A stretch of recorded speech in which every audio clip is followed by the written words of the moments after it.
Breaking news. Venezuelan President Nicolás Maduro has officially submitted to Donald Trump's administration, ending years of defiance, sanctions, and diplomatic isolation.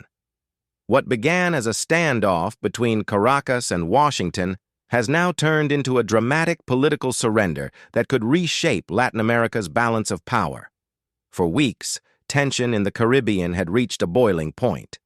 American warships, aircraft carriers, and nearly 5,000 troops had taken positions just miles from Venezuela's coast. Intelligence reports confirmed that the U.S. was tightening the pressure, not just economically, but militarily.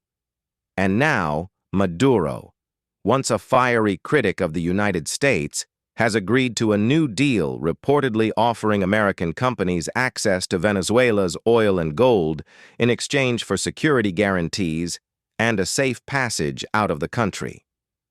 According to sources close to the negotiations, Maduro made the decision after several of his top generals defected and growing protests erupted across major Venezuelan cities.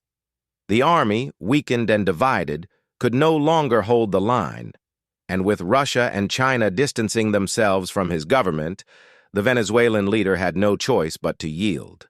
This marks a stunning turnaround. Remember, just a few years ago, Maduro vowed that Venezuela would never bow to foreign powers.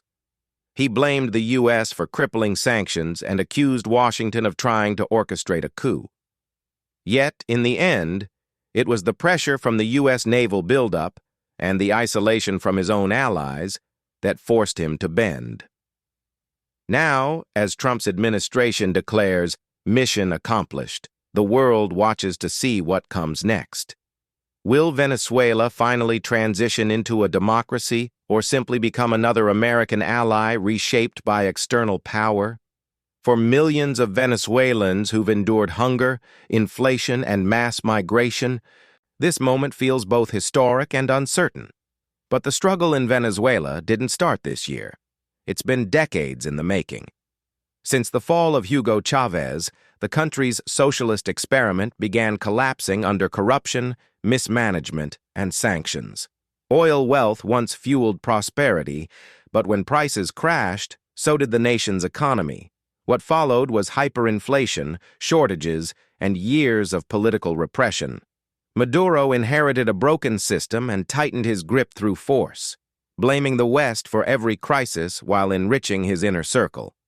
So even though this surrender might mark the end of one chapter, the story of Venezuela's struggle is far from over.